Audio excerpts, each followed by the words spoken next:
Duke raced down the dock, heart pounding.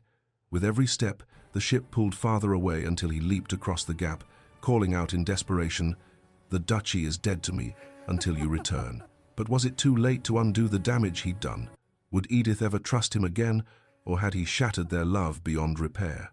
Hello, lovelies. Enjoying Edith and Elijah's tumultuous journey? A like or subscribe would mean the world.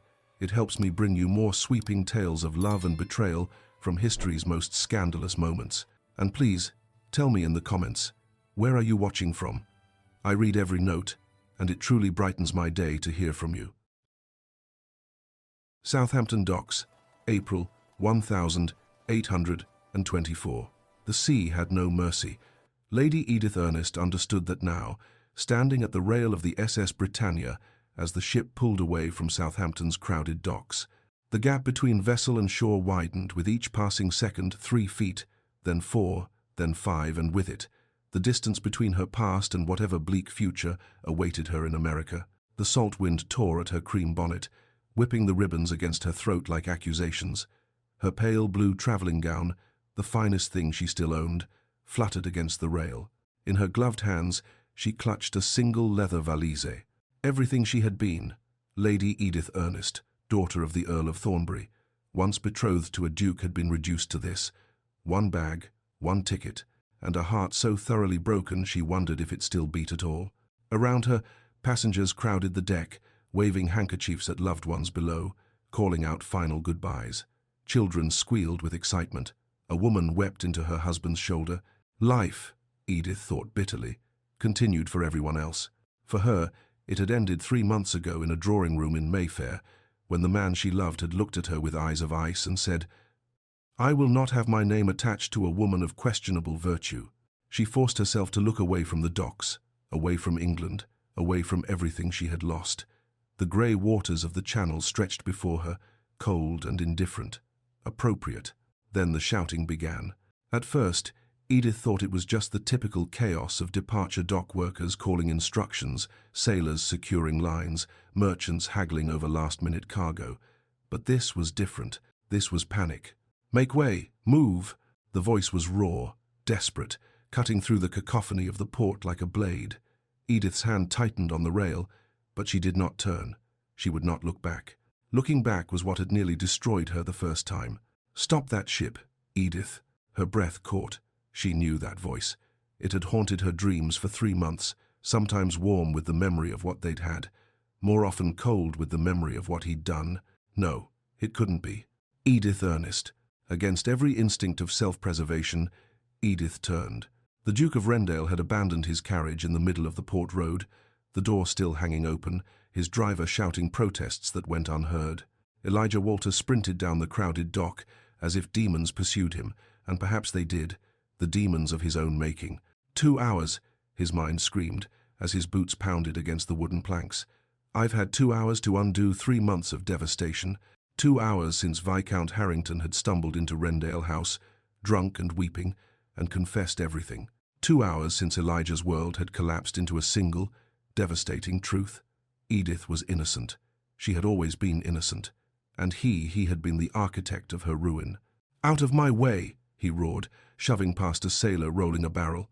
The man cursed, but Elijah didn't care. His title, his dignity, his carefully maintained composure, none of it mattered, not anymore. The Britannia was already pulling away, its massive hull creaking as the crew worked the sails. 6 feet of churning water separated the ship from the dock. Even as Elijah watched, it became 7. Too far. A voice of reason whispered in his mind, "You'll never make it." But reason had cost him everything. Reason had made him believe forged letters over the woman he loved. Reason had turned him into a coward. It ran faster. The crowd on the dock had begun to notice him now, a duke in full morning dress, his navy coat flying behind him, his white cravat askew, running like a madman toward a departing ship. Whispers erupted. Fingers pointed. Somewhere, someone laughed. Elijah didn't care. He reached the edge of the dock, his boots skidding on the wet wood.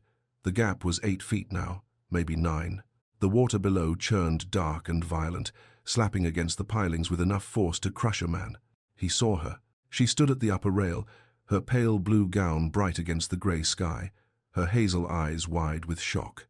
In that frozen moment, Elijah saw everything he had destroyed: her trust, her reputation, her future. The woman he had promised to protect, and instead had cast into the wolves. No more. Without thought, without hesitation, without a single consideration for the impossibility of what he was about to do, Elijah Walter, Duke of Rendale, leaped. Time seemed to slow. Edith watched, her hand pressed to her mouth, as Elijah launched himself off the dock. His body arced through the air, cloak billowing like dark wings, arms outstretched. For one impossible second, he seemed to hang suspended between earth and sea, between past and present. Then gravity claimed him. His boots hit the ship's lower rail with a sickening crack. His hands scrabbled against the wet rope netting that hung along the hull, fingers closing around the thick hemp just as his body swung downward. His shoulder slammed into the ship's side, and Edith heard him grunt in pain even from the upper deck. "Man overboard!" a sailor shouted, though Elijah wasn't overboard, not quite. He clung to the netting, boots scraping against the hull, soaking wet from the spray, his breath coming in ragged gasps. 3 sailors rushed to the rail, leaning over to haul him up. Elijah's arms shook with effort as he climbed, hand over hand, until they could grip his coat and pull him bodily onto the deck. He collapsed onto the wooden planks, water streaming from his clothes, his chest heaving. Around him, passengers stared in stunned silence. A child began to cry. Someone muttered a prayer. And then, slowly, Elijah Walter stood. His coat was soaked through, clinging to his frame. His hair, usually swept back in perfect ducal fashion, hung in wet strands across his forehead. Blood seeped from a scrape on his palm, where the rope had torn through his glove. But his grey-blue eyes, those eyes that had once looked at her with such warmth, then such devastating coldness, burned with an intensity that stole Edith's breath. He saw her at the upper rail, and he began to climb. Sailors moved aside, too shocked to stop him. Passengers pressed back against the masts and rigging, creating a path. Elijah's boots left wet prints on the stairs as he climbed to the upper deck, his gaze never leaving Edith's face. She wanted to run. She wanted to scream. She wanted to collapse and weep and demand to know why, after everything, he was here. But she stood frozen, her gloved hands gripping the rail so tightly the seams began to split. Elijah reached the upper deck and stopped, 10 feet away. Water dripped from his clothes, forming a puddle at his feet. His breath came in harsh gasps, and his bleeding hand, trembled at his side. For a long moment, the only sounds were the creak of the ship's rigging, the slap of waves against the hull, and the distant roar of the crowd still gathered on the receding dock. Then Elijah Walter, Duke of Rendale, opened his mouth and shattered what remained of his carefully constructed life. "Edith," his voice cracked, raw with desperation. "Edith Ernest, I renounce it." The deck fell silent. Even the wind seemed to still. "I renounce all of it." He spread his arms wide, his coat dripping, his face a mask of anguish. "The Duchy is dead to me until you return." The words echoed across the water, carrying back to the shore where hundreds of witnesses stood frozen in shock. A duke, publicly renouncing his title. For a woman, for a ruined woman. Edith's vision blurred. She blinked, and tears she had sworn she had no more of spilled down her cheeks. A memory struck her with the force of a physical blow. 3 months ago, this same dock, a cold January morning, Elijah had brought her here to watch the ships depart, his arm warm and solid beneath her gloved hand. The wind had been gentler then, and so had he. "One day," he had said, his voice warm with promise, "we'll travel together, not as Duke and Duchess performing duty, but as husband and wife seeking adventure." She had laughed, leaning into his shoulder. "Where shall we go?" "Everywhere," he had replied, and kissed her temple. "Anywhere you wish." That man, that warm, gentle man, had vanished the moment scandal touched his pristine reputation. The memory shattered, and she was back on the deck, staring at the drenched, desperate stranger who wore Elijah's face. "Edith," he said again, quieter now, but the word carried in the unnatural silence. He took a step forward. "Please, I know the truth. I know what Margaret did. I know you're innocent." Something cold and hard settled in Edith's chest. Her tears stopped. Her trembling ceased. When she spoke, her voice was steady and sharp as winter ice. "You're too late, Your Grace." The words landed like stones. Elijah flinched as if she'd struck him. On the dock below, the crowd erupted. Whispers became shouts. Gasps became exclamations. By nightfall, every drawing-room in London would be buzzing with the tale. The Duke who jumped for his ruined fiancée, only to be rejected before hundreds of witnesses. Edith forced herself to meet his gaze. His grey-blue eyes, once so controlled, so cold, now brimmed with anguish, desperation, and something that looked almost like hope. She crushed that hope with her next words. "I no longer care what you know, or what you believe, or what Margaret did." Her gloved fingers gripped the rail so tightly the fabric finally tore. "You showed me who you are when it mattered. When scandal touched your perfect reputation, you cast me aside like refuse. You didn't ask for my side.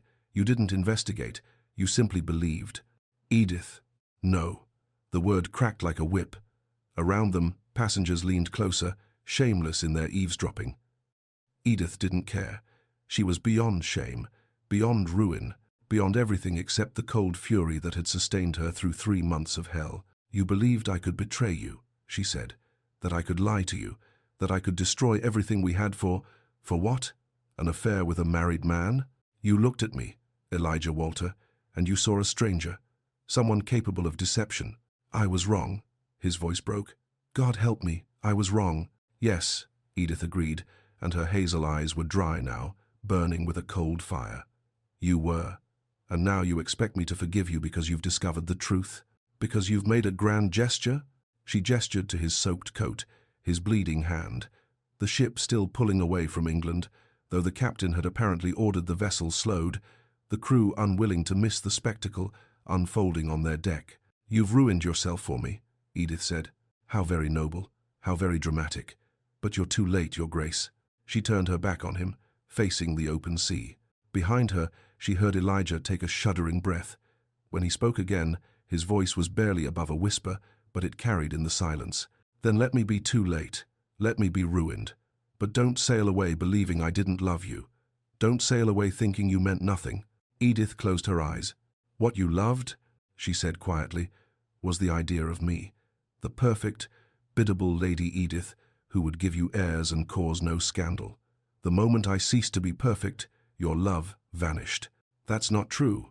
"Isn't it?" She whirled to face him, and the fury in her eyes made him step back. "Then why did you never open my letters? Why did you never grant me even one audience? Why did you dissolve our engagement in the Times, like I was nothing more than a failed business transaction?" She saw the answer in his stricken face. Because he had been afraid. Afraid of being made a fool. Afraid of scandal. Afraid of anything that might tarnish the pristine reputation of the Duke of Rendale.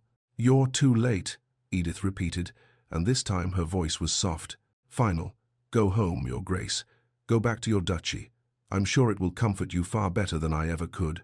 She turned away again, her torn gloves clutching the rail, her back rigid. Behind her, Elijah Walter Duke, peer of the realm, one of the most powerful men in England, stood dripping and broken before hundreds of witnesses. And for the first time in his carefully controlled life, he had absolutely no idea what to do. Chapter 2. The Scandal. 3 months earlier, London. Lady Edith Ernest had never expected a love match. The daughter of an impoverished earl whose estate existed more on credit than coin, she had been raised with practical expectations. A respectable marriage to a respectable gentleman, perhaps a younger son with a modest income, or a widower in need of a mother for his children. Love, her mother had told her with weary resignation, was a luxury their family could no longer afford. And then Elijah Walter, Duke of Rendale, had asked her to dance. It had been at the Hartwell Ball in early December, the first major event of the winter season. Edith had been standing near the potted palms, that universal refuge of wallflowers and impoverished gentry, when he appeared before her like something from a novel, tall, broad-shouldered, with dark hair, and those extraordinary grey-blue eyes that seemed to see straight through society's pretenses. "Lady Edith," he had said, offering his gloved hand, "would you do me the honor?" She had been too shocked to do anything but nod.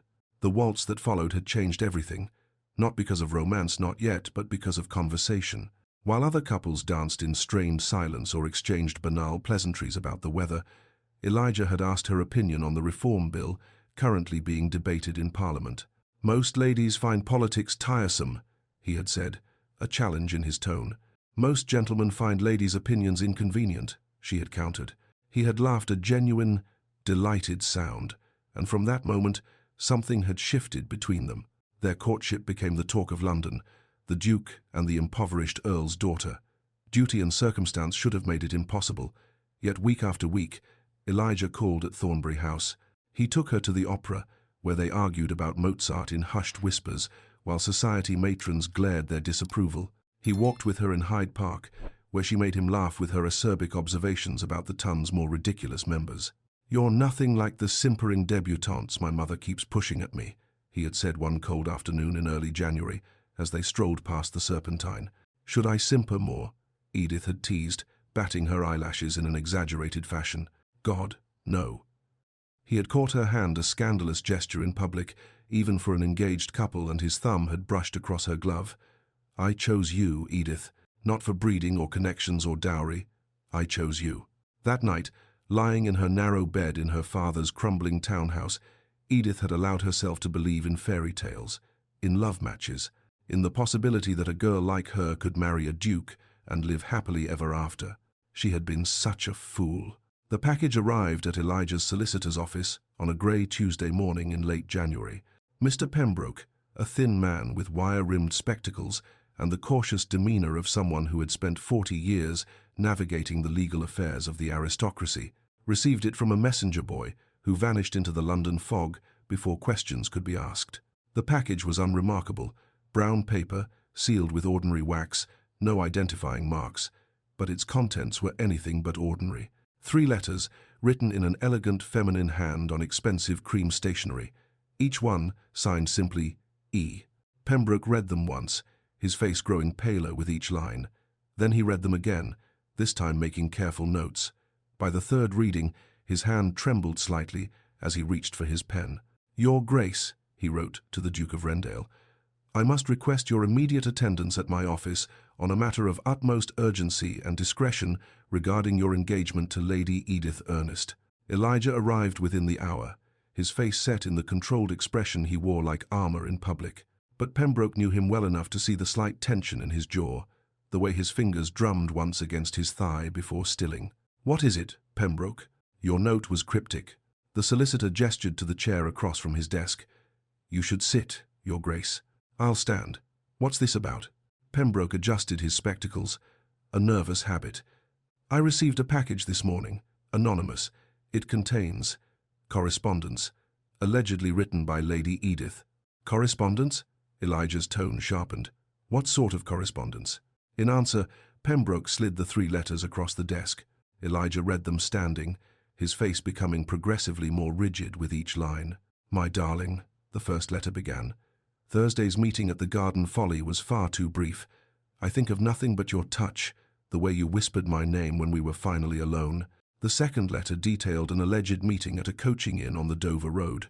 The third made plans for an assignation in a private theatre box, ending with, "Until twilight, when I am yours again. Burn this, E."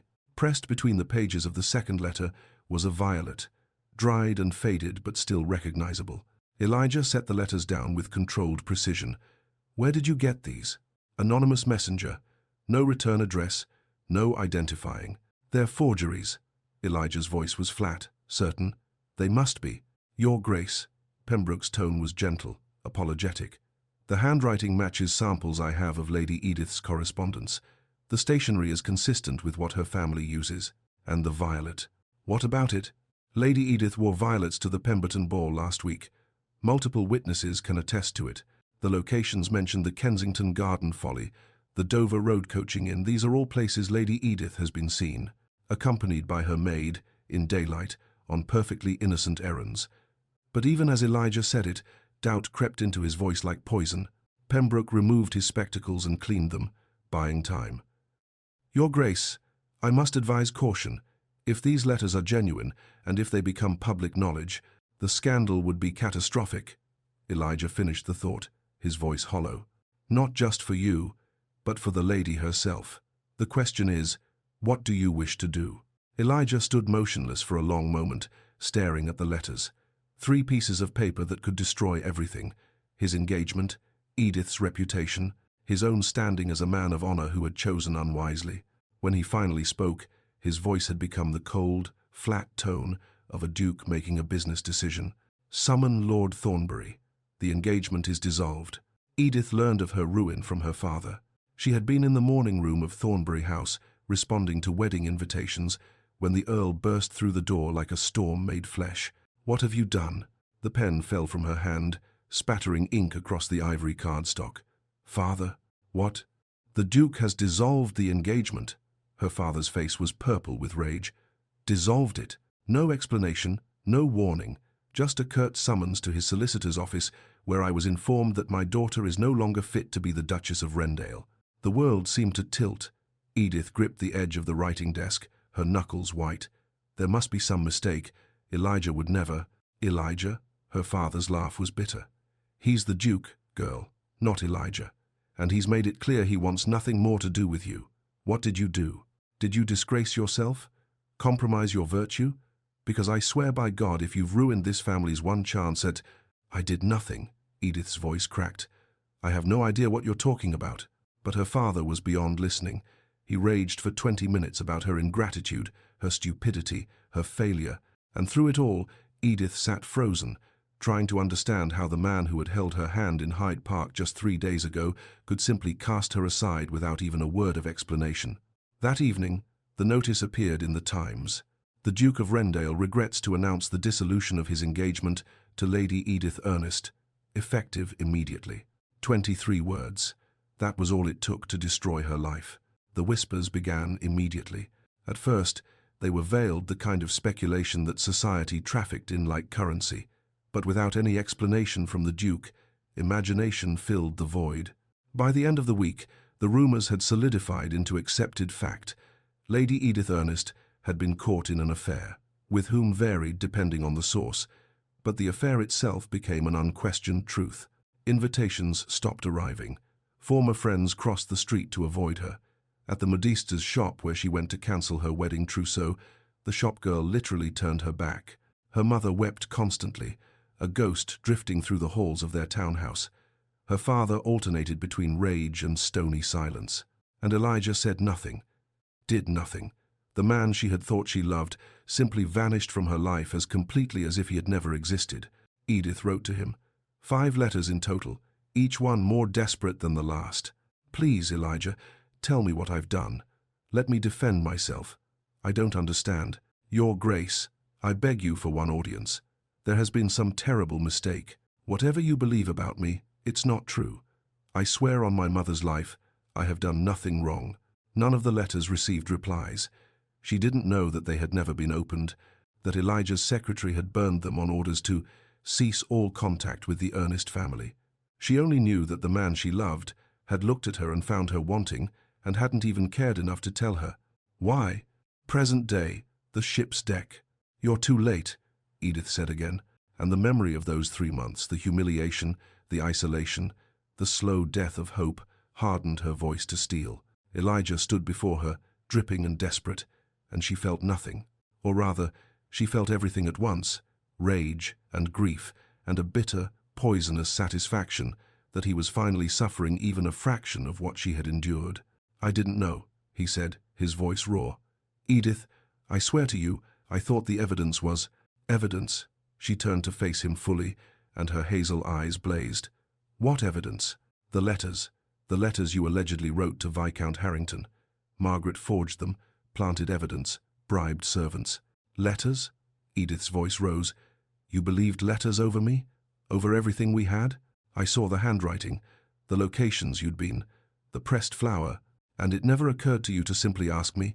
Each word was a knife, to grant me even one conversation before you destroyed me." Elijah's face crumpled. "I thought I was protecting the Duchy, protecting you from further scandal if the letters became public." "Protecting yourself," Edith corrected coldly, "from the embarrassment of having chosen poorly, from the scandal of being made a fool." She saw the truth of it in his stricken expression. "I wrote to you," she continued, her voice shaking now with suppressed emotion, 5 times, begging for a chance to explain, to understand. "You never even opened them, did you?" His silence was answer enough. Edith laughed, a hollow, broken sound. "You're too late, Your Grace. 3 months too late. You can leap across all the harbours in England, renounce all the titles you possess, and it won't change what you did. You saw evidence and believed it. You saw me and doubted everything. Behind them, the ship's captain cleared his throat. Your Grace, my lady, we cannot remain stationary indefinitely. But neither Edith nor Elijah moved, locked in a tableau of broken trust and devastated love. I will go to America, Edith said quietly, and you will return to your duchy. That is how this ends. No. The word was barely a whisper. Please, Edith, don't. You're too late, she said one final time, and turned her back on the Duke of Rendale. Chapter 3. The Architect of Ruin. 2 months earlier, Mayfair. Lady Margaret Ashcroft had learned early in life that survival required ruthlessness. Widowed at 30, left with a modest income and a son to raise, she had watched with calculating eyes as her cousin Elijah inherited the Duchy of Rendale at the age of 25. The title, the estates, the fortune, all of it had passed to him with the effortless inevitability of primogeniture. But Elijah had no heir, no brothers, no uncles. The line of succession, should anything happen to him, led directly to Margaret's son, Edward. For 9 years, Margaret had nurtured that possibility like a gardener tending a delicate seedling. She had positioned herself as Elijah's trusted family advisor. She had ensured Edward received the finest education, moved in the right circles, developed the bearing of a future duke. She had been patient, and then Elijah had announced his engagement to Edith Ernest. Margaret had smiled and offered congratulations, while internally calculating how quickly a duchess could produce an heir. 9 months after the wedding, perhaps, a year at most, and with a single birth, Edward's future, her future, would vanish like morning mist, unless something were done. Lady Edith, how delightful to see you. Margaret swept into the modiste's shop on Bond Street with the practiced grace of a woman who knew precisely how to make an entrance. Edith, standing before a mirror draped in ivory silk, turned with a startled smile. Lady Margaret, I didn't expect. I couldn't resist. Margaret clasped Edith's hands warmly. My cousin is finally settling down, and with such a charming girl, you must let me help with the preparations. I insist. It had been absurdly easy. Edith, new to aristocratic circles and still uncertain of her place, had been pathetically grateful for the attention. Margaret became a fixture at her side, attending fittings, taking tea, offering advice on everything from flowers to guest lists. You went to Kensington Gardens yesterday? Margaret asked one afternoon, over tea at Thornbury House, her tone light and conversational. Yes, with my maid. The winter roses were still blooming near the Folly, quite remarkable for January. Margaret filed the information away. Kensington Gardens, the Folly, winter roses. And I heard you accompanied your mother to Dover last week? Just for the day. She has cousins there. We stopped at the coaching inn, the White Hart, for luncheon on the return journey. Dover, the White Hart, midday. Every casual conversation was an intelligence operation. Every innocent detail became ammunition. By mid-January, Margaret knew Edith's schedule better than Edith herself did. More importantly, she knew exactly how to weaponize it. The forgery. The shop in Cheapside was tucked between a pawnbroker and a gin house, the kind of establishment that respectable ladies never entered. Margaret, heavily veiled and wearing her plainest cloak, slipped inside after dark. The forger was a thin man with ink-stained fingers and no questions. Margaret had found him through connections she preferred not to examine too closely, the kind of people who inhabited the shadows of London society. I need letters, she said, sliding a sample of Edith's handwriting across the scarred wooden table. 3 of them, each one more intimate than the last. The forger studied the sample, a thank-you note Edith had written to Margaret after a particularly enjoyable tea. His lips pursed thoughtfully. The hand is educated, not difficult, but it will require quality paper. Time. You have 1 week. I'll pay £50. His eyes widened. For that price, he'd have forged the king's signature. Margaret dictated the contents herself, pulling details from her carefully gathered intelligence. My darling, Thursday's meeting at the Garden Folly was far too brief. The Kensington visit became a lover's tryst, the coaching inn on the Dover Road. An innocent lunch with her mother transformed into an illicit assignation, our stolen hours in the private box, a perfectly respectable evening at the theatre, chaperoned by Margaret herself, ironically reimagined as something sordid. The forger worked with meticulous care, matching not just the handwriting but the rhythm of Edith's natural prose. Margaret had provided enough sample letters that he could mimic her phrasing, her turns of speech. When he presented the finished product, even Margaret was impressed. "And the signature?" she asked. He added a simple E to each letter with a flourish. Plausibly deniable, but damning. Perfect. The evidence. But letters alone might not be enough. Margaret needed physical proof, something that would place a gentleman in Edith's rooms in her possession. Viscount Harrington was the obvious choice. Married, reasonably handsome, and most importantly, vulnerable. Margaret had discovered his affair with Lady Crestwood quite by accident, witnessing an indiscreet encounter at a country house party. She had filed that information away as she did everything, ammunition for a future battle. The battle had arrived. "Lord Harrington," Margaret said, cornering him at a ball, "might I have a word?" In a private alcove, she laid out the situation with brutal efficiency. "I know about Lady Crestwood. I have a witness prepared to testify to what they saw. Her husband is a very jealous man, as you know, and very proficient with pistols." Harrington's face went white. "What do you want?" "Your silence. Certain allegations may be made about Lady Edith Ernest. Should anyone ask you about them, you will say nothing. You will not defend her. You will not denounce the accusations. You will simply remain silent." "That's all?" "That's all." It wasn't, of course, but Harrington was too panicked to question further. He agreed with a shaking hand and too much wine. Margaret obtained one of his cufflinks, not stolen, simply acquired through a servant she'd bribed at his household. It was a distinctive piece, gold with a small sapphire, his family crest engraved on the back. The final piece of the puzzle, the bribed maid.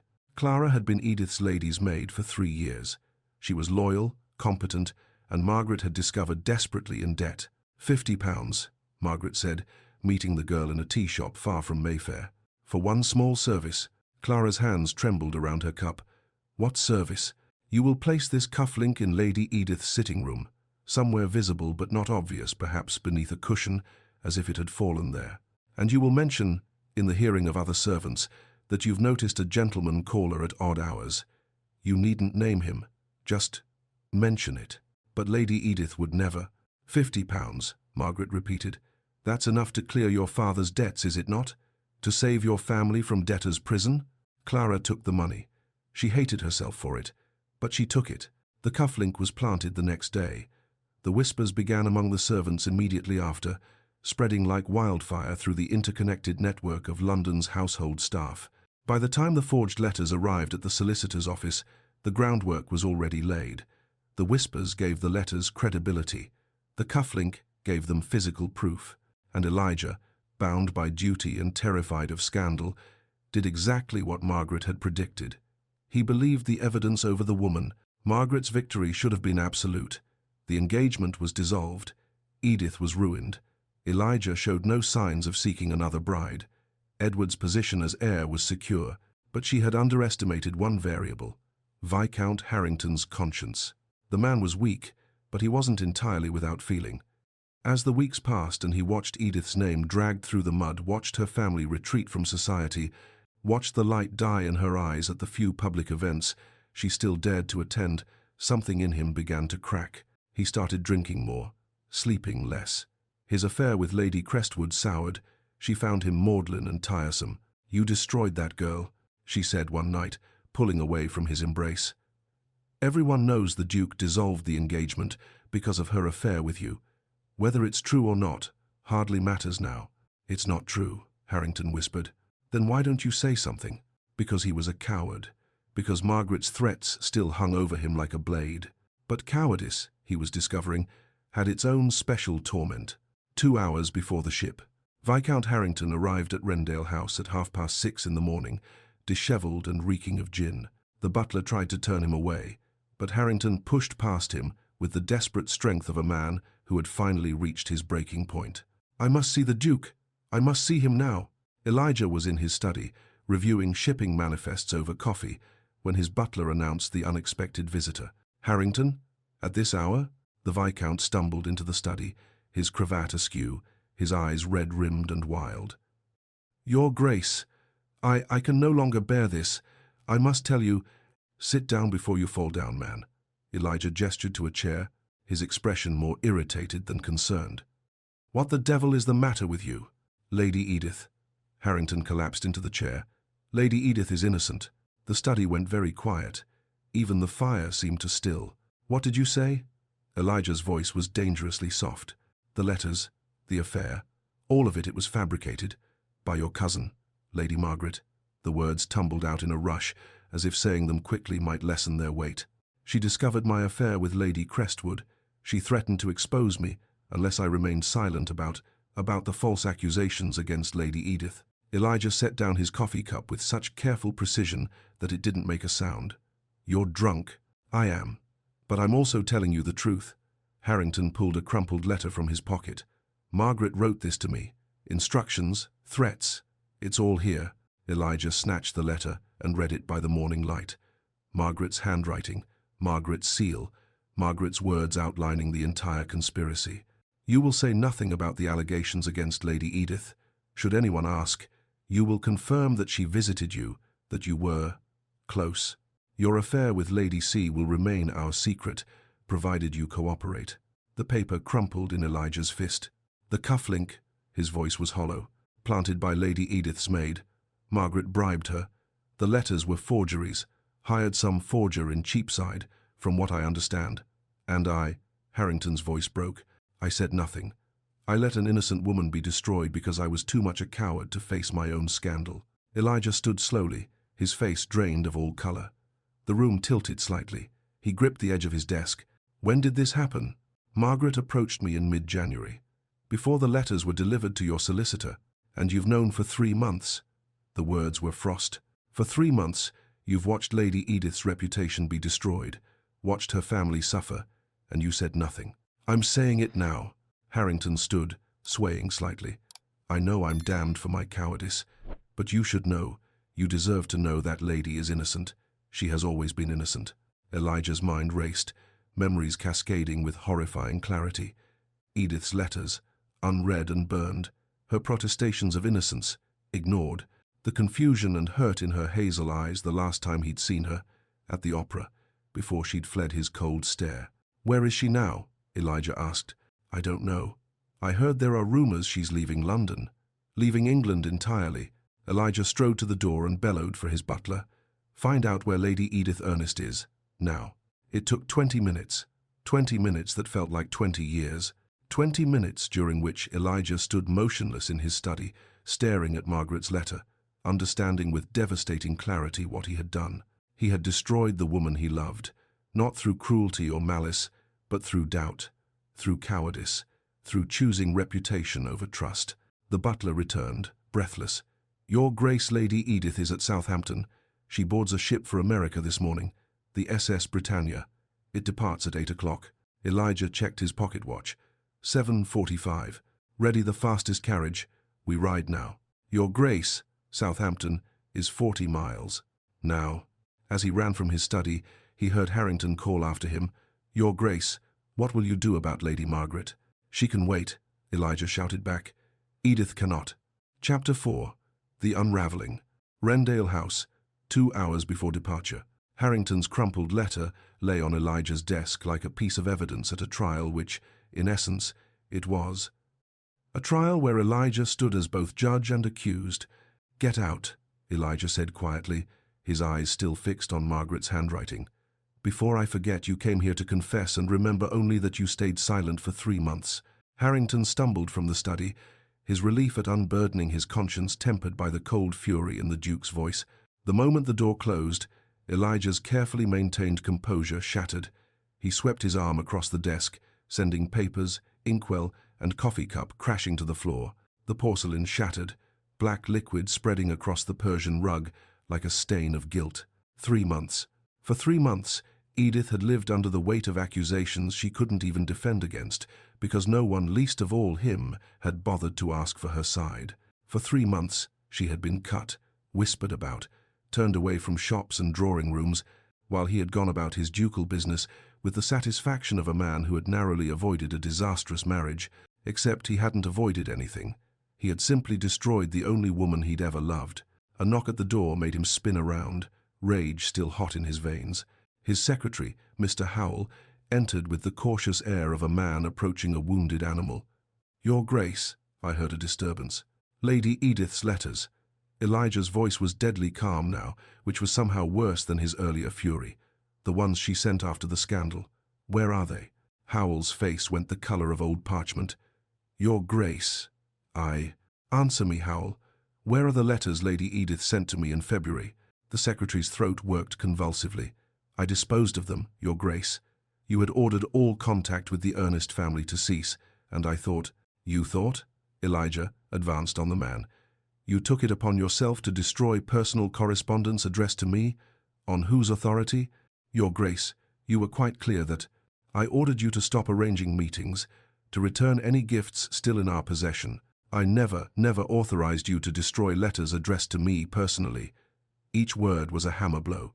Howell seemed to shrink into himself. I have documentation, Your Grace.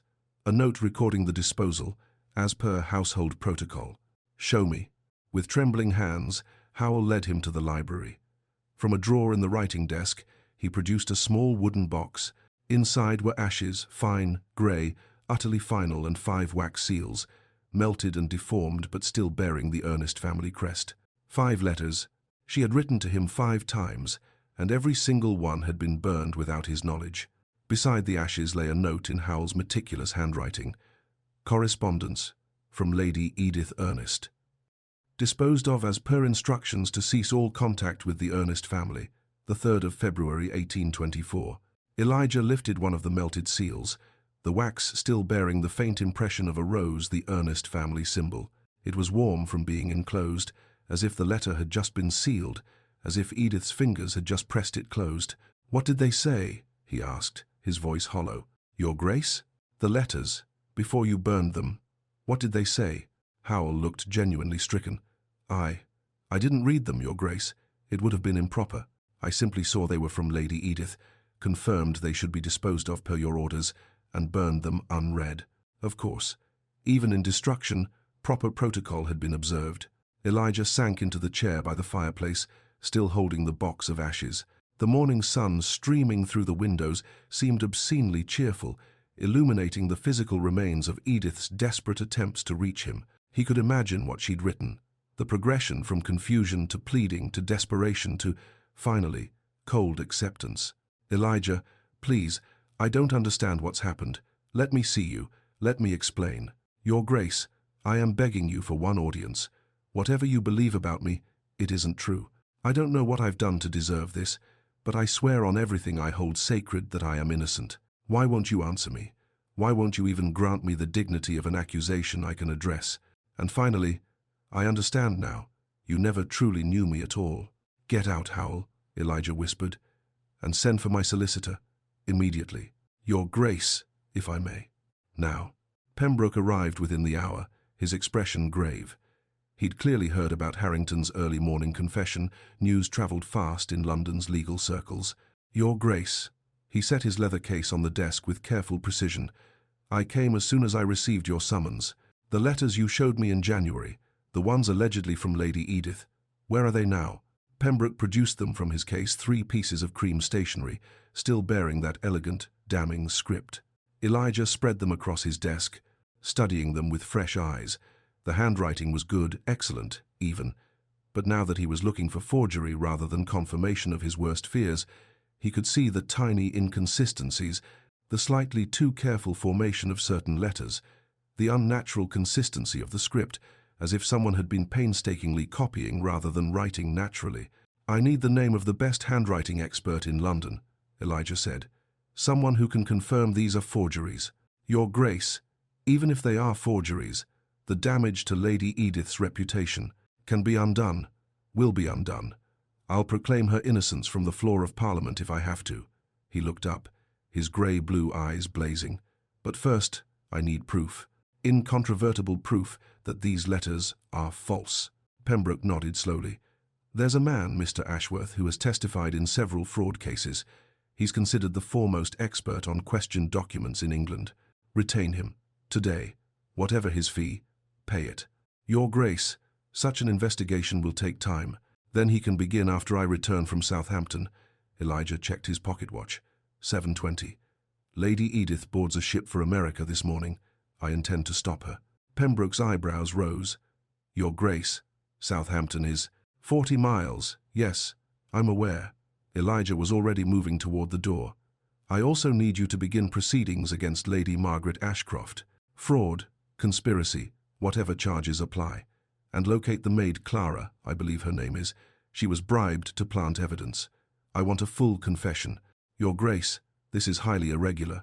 So is allowing an innocent woman to be destroyed because I was too much a coward to trust her. Elijah paused at the door. Pembroke, I have spent 3 months making the worst mistake of my life. I have perhaps 45 minutes to attempt to correct it, so either help me or get out of my way. The solicitor gathered his papers with renewed urgency. I'll begin immediately, Your Grace. Elijah took the stairs to his chambers 2 at a time. His valet appeared, startled by the sudden commotion. Your Grace, you're not dressed for... I don't care.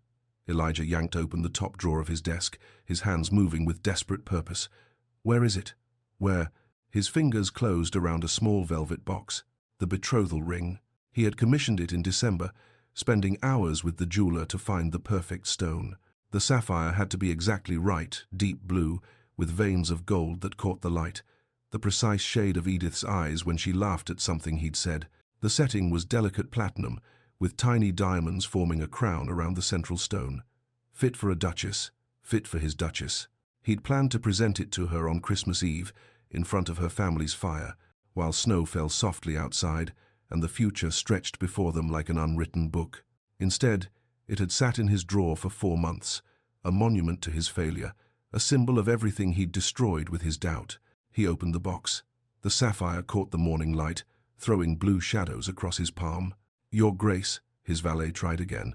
You're still in morning dress. Surely you should change before. There's no time. Elijah pocketed the ring box and ran for the door. The racing curricle was already waiting in the drive, 4 of his finest horses stamping impatiently. Simmons, his driver, stood ready by the lead horse, his former cavalry training evident in his bearing. Southampton, Your Grace, he asked, his tone carefully neutral. As fast as these horses can manage. Simmons's weathered face showed no surprise. That's 40 miles, Your Grace, in less than 2 hours. I don't care if you have to drive through hedgerows and farmyards. The SS Britannia departs at 8 o'clock. I need to be at Southampton docks before it sails. Elijah climbed into the curricle. And Simmons, if we make it in time, I'll double your annual salary. A slight smile crossed the driver's face. Hold tight, Your Grace. The whip cracked, and the curricle lurched forward with enough force to nearly throw Elijah from his seat. The world became a blur of motion. The light, 2-wheeled curricle was built for speed, not comfort. Every rut in the road sent jarring vibrations through Elijah's spine. Every corner had to be taken at breakneck speed, the curricle tilting dangerously on its wheels. They thundered through the outskirts of London, scattering pedestrians and drawing curses from cart drivers. A constable shouted something about public safety that was lost in the wind and the pounding of hooves. Elijah gripped the rail with white knuckles, the velvet ring box pressed against his chest. His mind raced even faster than the horses. What would he say to her? The apologies that ran through his head all seemed pathetically inadequate. I'm sorry didn't begin to cover the magnitude of his betrayal. I was wrong, stated the obvious. I love you felt like theft. How dare he claim love after destroying her? But he would say them anyway. All of them. He would fall to his knees on that ship's deck if he had to, before hundreds of witnesses, and beg for something he had absolutely no right to ask for: forgiveness. They careened around a mail coach on a narrow stretch of road. The mail driver shouted obscenities. Simmons ignored him, urging the horses faster. 7:40, Your Grace, he called over his shoulder. 20 minutes. The ship sailed in 20 minutes. They splashed through a ford, water spraying up to soak Elijah's already disheveled coat. His cravat had come undone, his hair was wild, his morning coat streaked with mud from the road spray. He looked, he realized, like a madman.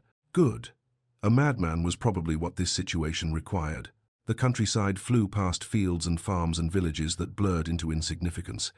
Nothing mattered except the road ahead, the horses' straining muscles, the impossible deadline racing toward them. Let me not be too late, Elijah prayed silently. Please, God, let me not be too late. At 7:52, they crested a hill, and Southampton spread below them. The harbour was crowded with vessels of all sizes, their masts creating a forest of wood and canvas. And there, pulling away from the dock with agonizing slowness, was a large passenger ship with SS Britannia painted on its hull. "There," Elijah pointed, his voice hoarse.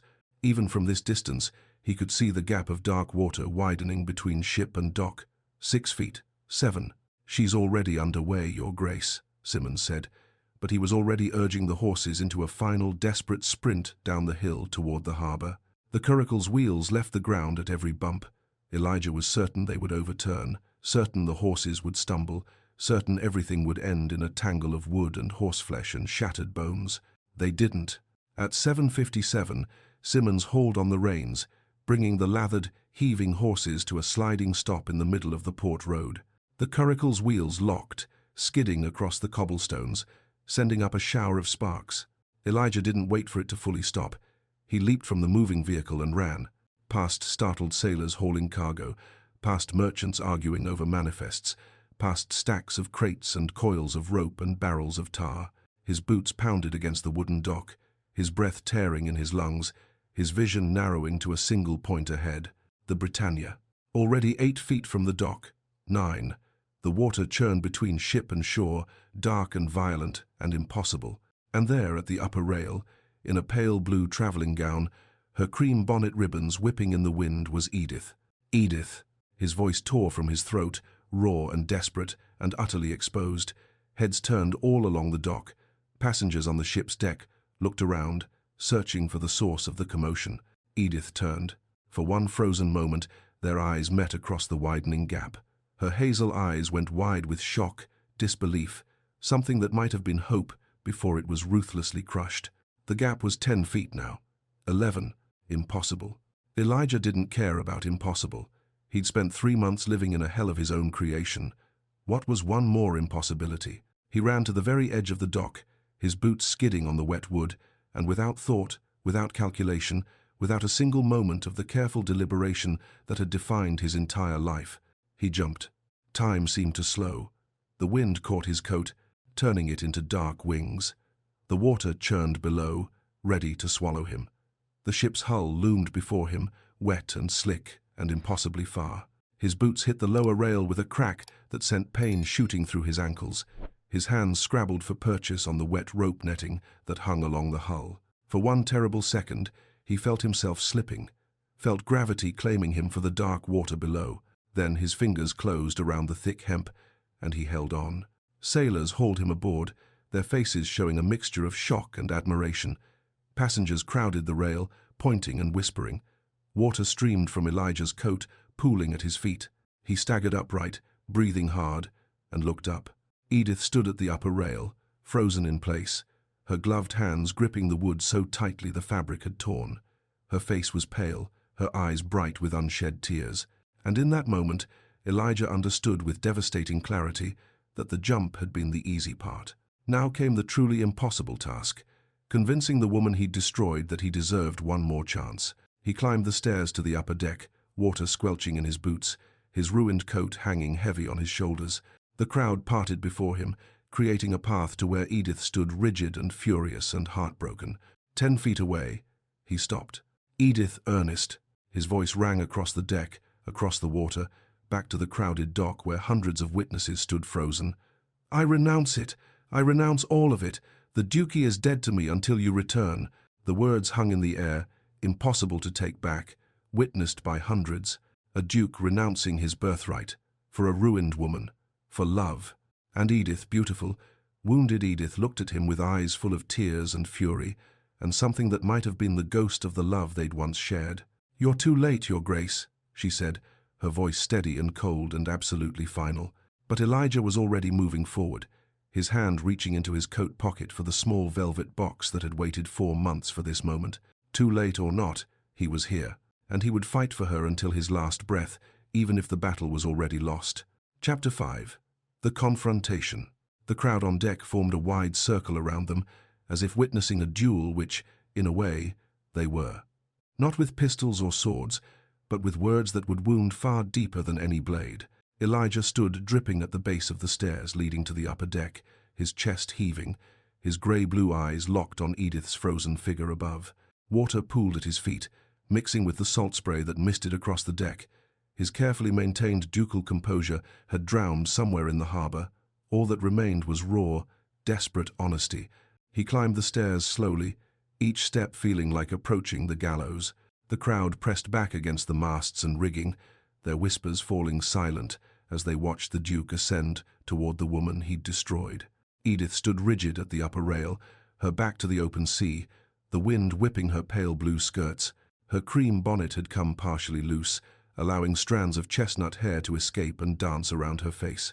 But it was her expression that stopped Elijah's breath, not rage, not tears, but a terrible, composed emptiness, as if she'd carved out everything soft inside herself and replaced it with stone.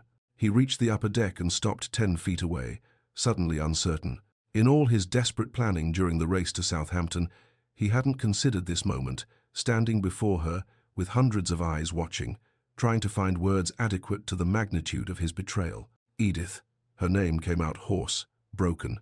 The letters were lies, all of them. Margaret forged them. She hired someone in Cheapside to copy your handwriting. Viscount Harrington confessed this morning. Your maid Clara confessed. Margaret bribed her, threatened Harrington, fabricated everything. The words tumbled out in a rush. I was a fool, a blind, arrogant fool. For a long moment, Edith said nothing. When she finally spoke, her voice was low, trembling with controlled fury that was somehow more terrifying than screaming. You were not a fool, Elijah. The crowd leaned closer, shameless in their eavesdropping. You were a coward. Gasps rippled through the passengers. A duke called a coward by a ruined woman in front of hundreds of witnesses. The scandal would be the talk of London for months. Edith didn't care. She was beyond caring what society thought of her. They had already destroyed her. What more could they do? A fool, she continued, taking a step toward him, makes an honest mistake. A fool lacks information or judgment. But you, Elijah Walter, you had all the information you needed. You had me. You had months of courtship, of conversations, of moments when you claimed to see into my very soul. Her voice cracked but didn't break. And you chose to believe 3 pieces of forged paper over everything you knew of my character. I know. Elijah's hands clenched at his sides. God help me, I know. Do you? Another step closer. Her hazel eyes blazed with a fury that seemed to burn away the careful composure. Do you understand what you did? You looked at me, the woman you claimed to love, and you believed I could betray you, that I could lie to you, that I could conduct some sordid affair while planning our wedding. Edith, that is the wound, Elijah, not the scandal, not the ruin, not the whispers or the closed doors or my family's disgrace. She pressed her hand to her chest, right over her heart. Your doubt, your immediate, unquestioning certainty that I was capable of such deception, that's what destroyed me. The words hit like physical blows. Elijah felt each one land, felt the truth of them cut through every excuse he'd constructed. I was wrong. His voice was barely above a whisper. I chose reputation over you. I chose the Duchy's pristine name over my own heart. I was so terrified of being made a fool, of being seen as weak or gullible, that I became the very thing I feared, a fool who destroyed the only real thing in his carefully constructed life. And now you've come to reclaim what you discarded. Edith's laugh was hollow, bitter. You've made your grand gesture, leaped across the harbour, renounced your duchy before witnesses. Very dramatic, your grace. But do you think a confession erases 3 months of hell? Do you think pretty words undo what you did? No. The admission cost him everything. No, I don't. Then what are you doing here? For the first time, her voice truly broke. Why did you come? To ease your guilt? To prove to yourself you're not the villain I know you to be? I came because you deserved the truth. Elijah took a step closer, then another, until only a few feet separated them. Because you deserved to know you were innocent, not ruined, not disgraced, but innocent. And because his knees buckled. The crowd gasped as the Duke of Rendale sank to his knees on the damp deck, before Edith, before hundreds of witnesses. Water soaked through his trousers. His ruined coat hung heavy on his shoulders. He looked up at her, all pretense stripped away, leaving only a man who had destroyed everything that mattered. I failed you, he said, his voice cracking. I failed the woman I love because I was more afraid of appearing a fool than of being a coward. I was so obsessed with protecting the Duchy's reputation that I sacrificed the only person who ever made me forget I was a duke at all. His hand reached into his coat pocket, trembling slightly, and withdrew a small velvet box. He opened it, and even in the grey morning light, the sapphire inside blazed with blue fire. This was meant for you. I commissioned it in December, spent weeks finding the perfect stone. It had to match your eyes exactly, the way they look when sunlight catches them. When you laugh, his voice broke, I was going to give it to you at Christmas, in front of your family. I had a whole speech planned about how you'd changed everything, how I'd thought duty and love were separate things, until I met you. Edith stared at the ring, her face pale. The sapphire caught the morning light, throwing blue shadows across Elijah's upturned palm, deep blue with veins of gold, surrounded by tiny diamonds that sparkled like captured starlight. The exact shade of her eyes, her hand trembled. For one moment, just one, something flickered across her face. Not forgiveness, but recognition. He had seen her. Before everything fell apart, he had truly seen her. But then the stone mask returned. Pretty words and jewels, Your Grace. Her voice was steady again, cold. But they don't undo your doubt. That ring represents a future you destroyed. A woman you believed in enough to commission a ring for, but not enough to trust when it mattered. I know I don't deserve. No, the word was final. You don't. Elijah stayed on his knees, the ring box still open in his palm. Around them, the crowd watched in breathless silence. This was better than any theatrical performance, a real duke, a real scandal, real heartbreak playing out before their eyes. I'm not asking for forgiveness, Elijah said quietly. I know I don't deserve that. I'm not even asking for another chance, though God knows I want one. I'm asking, he swallowed hard, I'm asking you to let me spend the rest of my life proving that my doubt was my failing, not yours, that you were everything I believed you to be, and I was too much a coward to trust it. And how exactly do you propose to do that? Edith's voice was sharp. From London while I'm in America? Through letters that may or may not reach me? Through grand public gestures that change nothing? I'll follow you.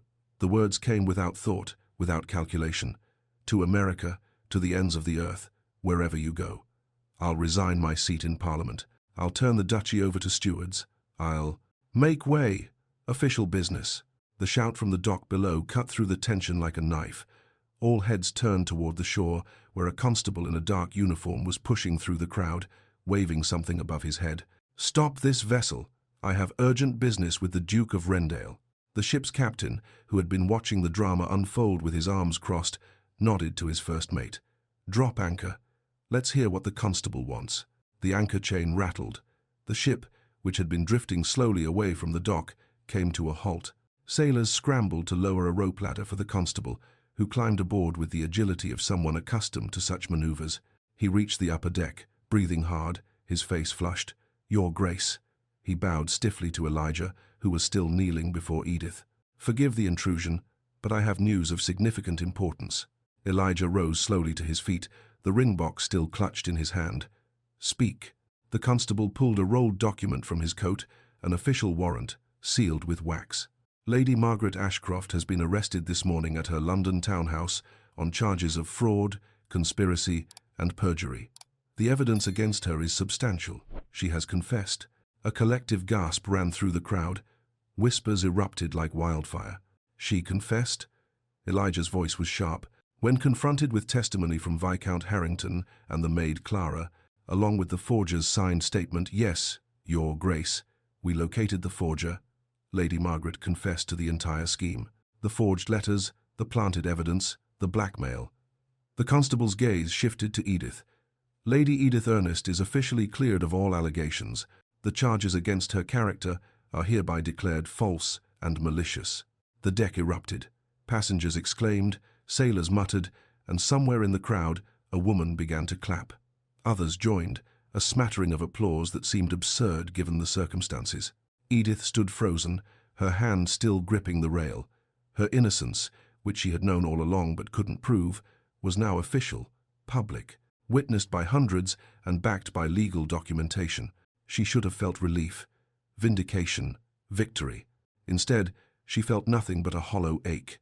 The constable bowed again. Congratulations, Lady Edith. Justice has been served. He departed, leaving silence in his wake. Slowly, Edith turned her gaze back to Elijah. He stood before her, the ring still in his hand, his face showing a mixture of relief and anguish. So now the world knows, Edith said quietly. Now society will whisper about poor Lady Edith, victim of a terrible conspiracy. They'll welcome me back to their drawing rooms, offer apologies that mean nothing, and pretend the last 3 months never happened. Edith, but tell me, Elijah. She took a step closer, her voice dropping to barely above a whisper. The world knows I'm innocent. Margaret has confessed. The evidence is irrefutable. But do you know, not with legal proof or signed confessions or constables waving warrants, do you, in your heart, in your soul, know that I never betrayed you? The question hung between them, the only one that truly mattered. Elijah closed the ring box and met her gaze. I should have known from the beginning.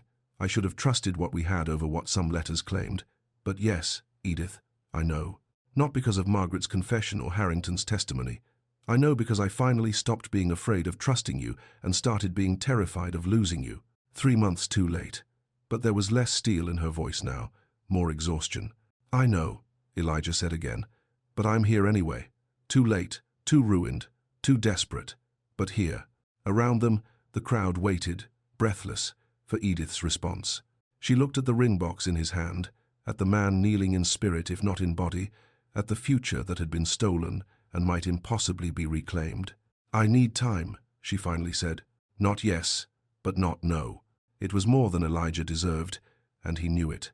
Take all the time you need, he said softly. I'll wait. Chapter 6. The Secret. The silence that followed Edith's words, I need time, should have been a reprieve. A moment to breathe, to process, to begin the impossible work of rebuilding what had been shattered. But Edith's hand moved, almost unconsciously, to rest against her stomach.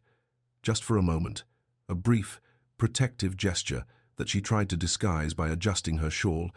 Eliach noticed. Of course he noticed.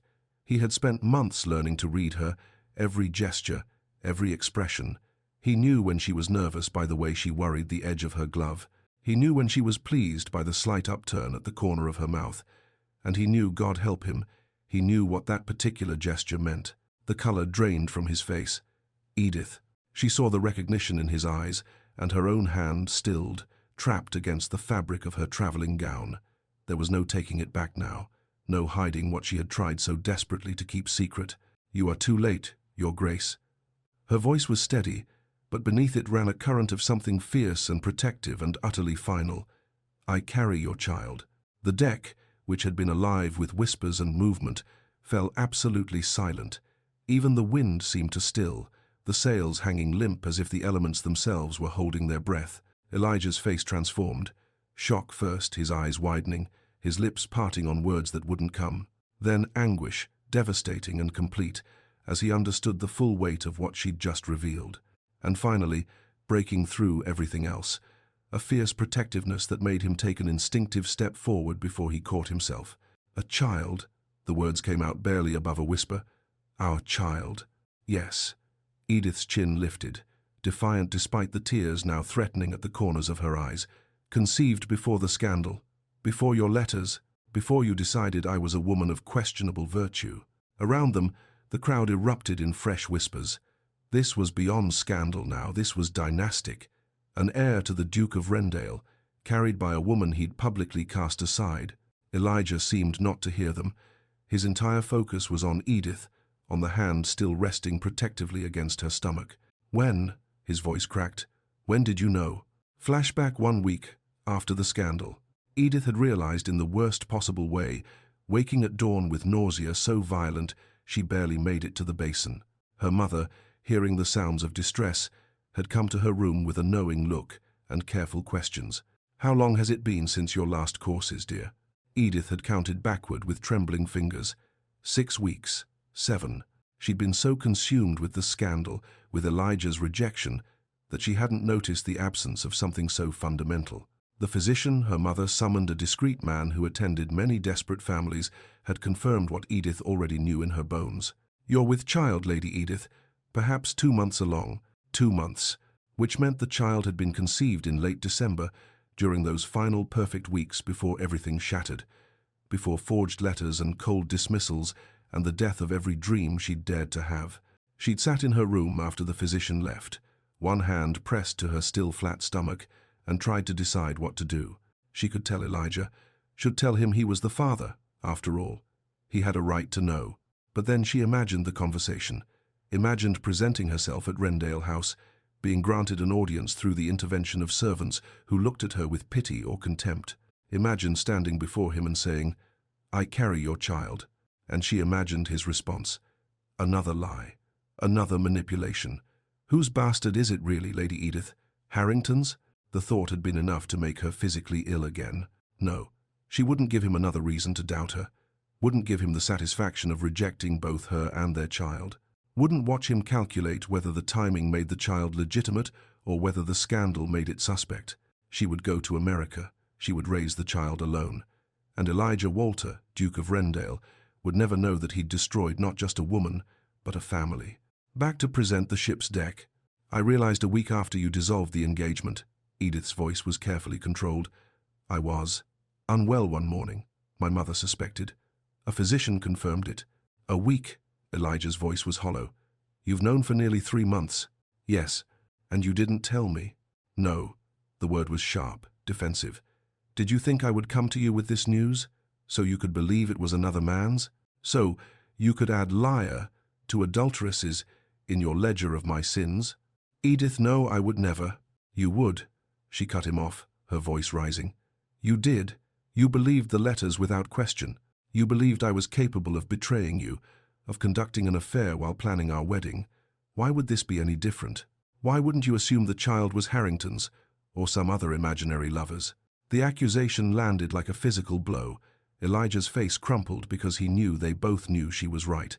3 months ago, if she had come to him with news of a pregnancy, he would have doubted, would have demanded proof, would have seen it as further evidence of her deception rather than the truth it was. I don't know how to prove to you that I would have believed, Elijah said quietly. Because you're right 3 months ago, I might not have. But now, Edith, now... He took a step toward her, his hand reaching out, then stopping mid-air as if he'd hit an invisible barrier. Uncertain if he had the right to touch her, uncertain if he'd forfeited that privilege forever. My child, he breathed, and his voice was equal parts wonder and devastation. Our child. His gaze dropped to where her hand still rested against her stomach, and something in his expression shifted. The careful ducal mask he'd worn for so long, already cracked by his desperate leap and public confession, shattered completely.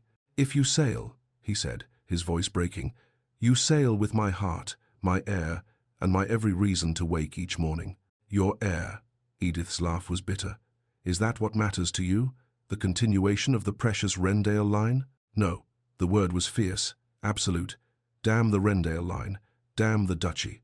Damn every title and estate and responsibility I've ever had. He moved closer, and this time he didn't stop himself from reaching for her hand. She didn't pull away, though she didn't reciprocate either. What matters is you and our child. The family I destroyed before I even knew it existed. His thumb brushed across her gloved knuckles, the touch achingly gentle. The Duchy means nothing, Edith. England means nothing. You are my country. You and this child are every territory worth fighting for. For a moment, just a moment, something flickered in Edith's eyes. Not forgiveness, but a crack in the armor she'd built around her heart. Then it hardened again. You renounced your duchy for me, she said. A grand gesture witnessed by hundreds. But what about your doubt, Elijah? Can you renounce that too? Can you look at me, truly look at me, and trust what you see rather than what you fear? The question hung between them, more challenging than any physical barrier. Elijah met her gaze, and when he spoke, his voice carried the weight of absolute certainty. I see a woman I should have trusted from the beginning. I see the mother of my child. I see the only person who ever made me want to be more than a title and a duty. He paused. And I see someone who has every right to sail away and never look back. That's not an answer. Yes, he said simply. Yes, I can renounce my doubt. I already have. The moment I learned the truth, everything I thought I knew about trust and duty and reputation dissolved. What remains is this. I trust you. I believe you. And if you give me the chance, I will spend every day for the rest of my life proving it. Edith stared at him, searching his face for the lie, for the crack in the certainty. She found none. But trust, once shattered, couldn't be rebuilt with words alone. Your Grace, my lady. The gruff voice cut through the tension. Captain Morrison stepped forward, a weathered man in his 50s, with the bearing of someone who'd spent more of his life at sea than on land. His face was deeply lined, his hands calloused, his eyes sharp with the kind of wisdom that came from watching human drama play out on his decks for decades. "I've seen many things in my years at sea," he said, his tone matter of fact. "Storms that would terrify the Almighty himself. Mutinies, births and deaths and every human folly in between." He looked directly at Elijah. "But never, in all my days, have I seen a duke leap aboard my ship like a common sailor." A few nervous laughs rippled through the crowd. The captain turned to his first mate. "Lower the gangplank." "Captain?" The first mate looked confused. "You heard me. Lower it." The crew scrambled to obey. The heavy wooden gangplank, normally used for boarding and disembarking at dock, was swung out over the gap between ship and shore. It extended slowly, creaking under its own weight, until it formed a narrow bridge from the ship's deck back to the Southampton dock. 8 feet of weathered wood, barely 3 feet wide, suspended over churning water. Captain Morrison gestured to the precarious bridge. "The lady boarded my ship of her own free will, seeking passage to America. That was her choice, and I respect it." He looked at Edith. "But circumstances have changed. Evidence has come to light. Confessions have been made." His gaze shifted to Elijah. "And a duke has publicly renounced his title for her." He crossed his arms. "So, I'm giving you a choice, Lady Edith. You can stay aboard this ship, and I'll see you safely to Boston. Or you can cross that gangplank back to England, back to the man who wronged you but seems determined to make it right." He paused, his weathered face serious. "But know this, if you board this ship again of your own will, I'll not stop her a second time. I won't turn around mid-voyage. I won't alter course for second thoughts." He looked at Elijah. "Make your case, Your Grace, and make it count." The captain stepped back, leaving Edith and Elijah alone in their circle of witnesses. Edith turned to stare at the gangplank. It swayed slightly in the wind, the narrow bridge between two futures. On one side, England with all its scandal and whispers, but also the possibility of reclaiming what had been stolen. On the other, America, freedom and anonymity, but also exile and loneliness. And beneath her hand, still pressed protectively to her stomach, a child who deserved more than either extreme. A child who deserved a father and a mother, truth and trust, love without conditions. "Edith." Elijah's voice was soft, but it carried. "I can't undo the past 3 months. I can't erase the pain I caused or restore the time we lost. But I can promise you this. If you come back, it won't be as the woman I forgave. It will be as the woman who was wronged, and every door in London will know the difference." He pulled the velvet ring box from his pocket again, opening it to reveal the sapphire that caught the morning light. "This ring was meant to symbolize a beginning. Instead, it became a monument to my failure. But if you'll have it, if you'll have me, it can be something else. Not a beginning, because we can't start over, but a continuation, a choice to keep building even after everything fell apart." He held the box out, not as a demand, but as an offering. "Come back, Edith, not for me, not for the Duchy, for our child, for the family we could be if we're both brave enough to try."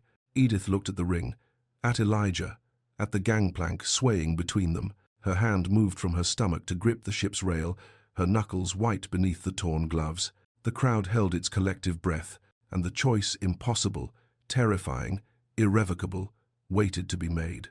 Chapter 7. The Choice. The gangplank swayed gently in the breeze, a narrow bridge of weathered wood suspended over dark water. 8 feet long, 3 feet wide, with rope railings on either side that looked far too insubstantial for the weight of the decision they represented.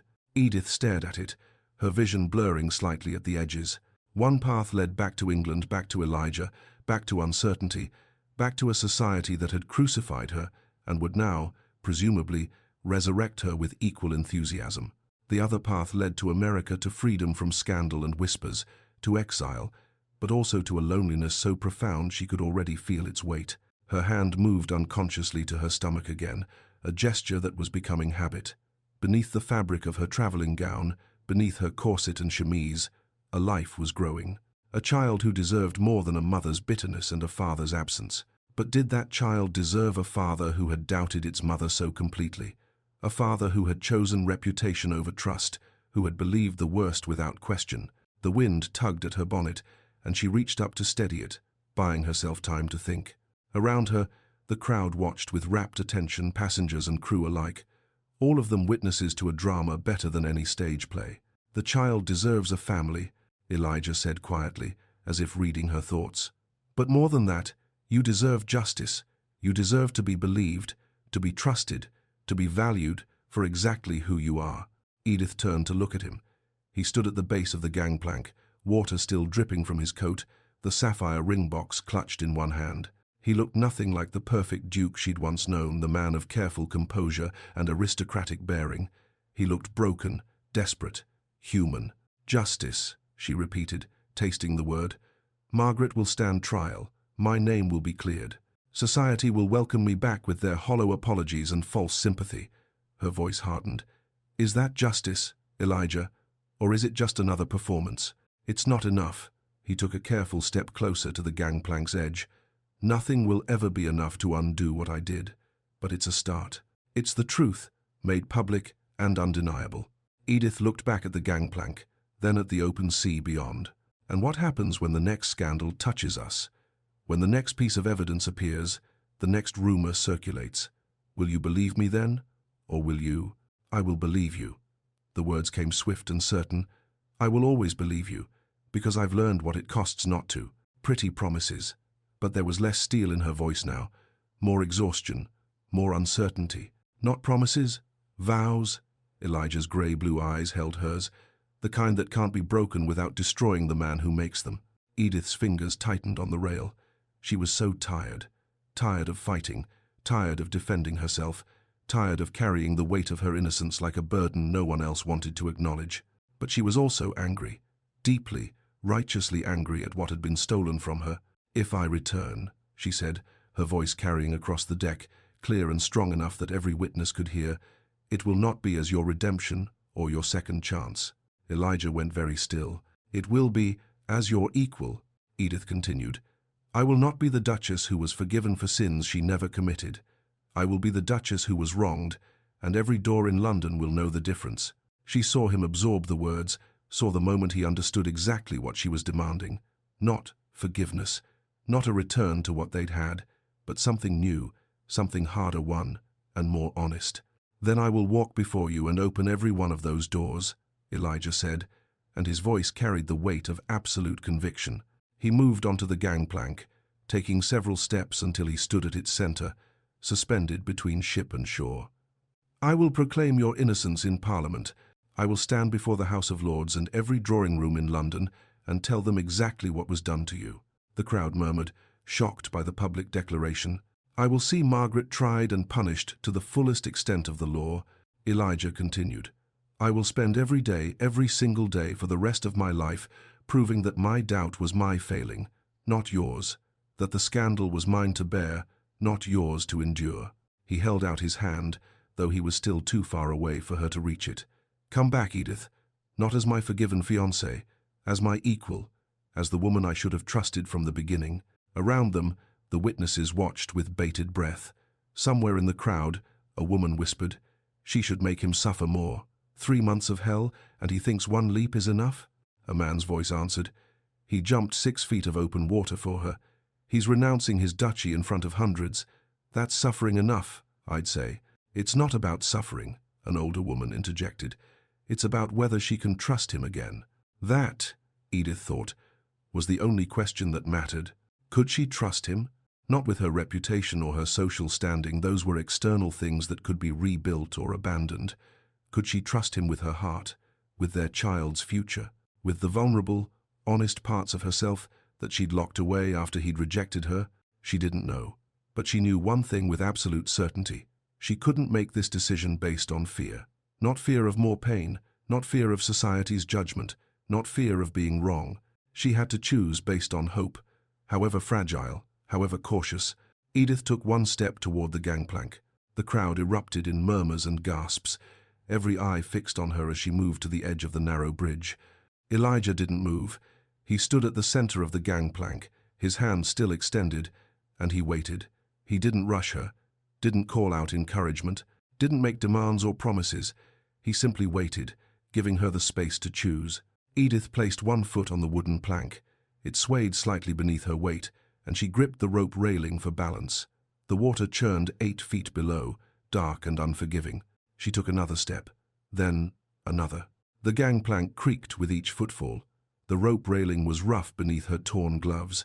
The wind pulled at her skirts, making each step a small act of defiance against the elements themselves. Halfway across, suspended between ship and shore, between exile and return, she reached Elijah. He stood perfectly still, his hand extended palm up between them. An offering, not a demand. "Not to lead you," he said quietly. His voice meant only for her despite the hundreds watching. "To walk beside you." Edith looked at his hand, at the man who had broken her heart and was now offering her his own, cracked and imperfect. She reached out and placed her hand in his. Not forgiveness, not yet, but a beginning. A tentative, fragile beginning built on rubble and hope in equal measure. Elijah's fingers closed gently around hers. For a moment, they simply stood there, suspended between two worlds, connected by nothing more than a touch and a choice. Then, together, they began to walk. Each step was deliberate, measured. Elijah matched his pace to hers, never pulling, never pushing, just walking beside her as the gangplank swayed beneath them and the crowd held its collective breath. They reached the dock, solid ground after the uncertainty of the suspended bridge. Behind them, the SS Britannia waited, its sails still slack, its passenger manifest short one name. The crowd on the dock erupted. Some cheered, caught up in the romance of it, the scandal, the drama of a duke who had leaped for love. Others whispered furiously, already composing the letters they would write, the gossip they would spread. A few applauded with genuine joy, moved by the raw honesty of what they'd witnessed. Edith didn't smile. Her face remained composed, serious, as she allowed Elijah to guide her through the crowd toward his waiting curricle. But she didn't let go of his hand either. Simmons, the driver, straightened when he saw them approaching. His eyes widened at Edith's presence, but he was too well trained to comment. He simply opened the curricle door and stepped back. Before Elijah could help her up, he paused. He unwrapped his soaked cloak from his shoulders and draped it around hers. It was cold and damp, but it cut the wind that had begun to pick up from the harbor. "Thank you," Edith said quietly, the first words she'd spoken to him that weren't accusations or conditions. "Always," Elijah replied. They climbed into the curricle together. As Simmons took his position and prepared to drive, a constable approached at a run, his face flushed. "Your Grace, my lady," he bowed hastily. "I bring news. Lady Margaret Ashcroft is in custody at Newgate. She'll stand trial within the fortnight. The charges are substantial fraud, conspiracy, perjury, and subornation of perjury." "Good," Elijah said shortly. Then, seeing Edith's expression, he added, "Will Lady Edith's testimony be required?" "The prosecution would welcome it, Your Grace, but with Lord Harrington's confession and the maid's testimony, Lady Margaret's own confession makes the case quite strong regardless. Then Lady Edith will decide whether she wishes to testify." Elijah looked at her. "It's your choice. All of it is your choice now." Edith nodded slowly. "I'll consider it." The constable bowed again and departed. As the curricle began to move, pulling away from the docks and the ship that would have carried her to a new life, Edith finally spoke. "This doesn't mean I've forgiven you." Elijah's hand, which had been resting near hers on the seat, didn't move to take it again. "I know.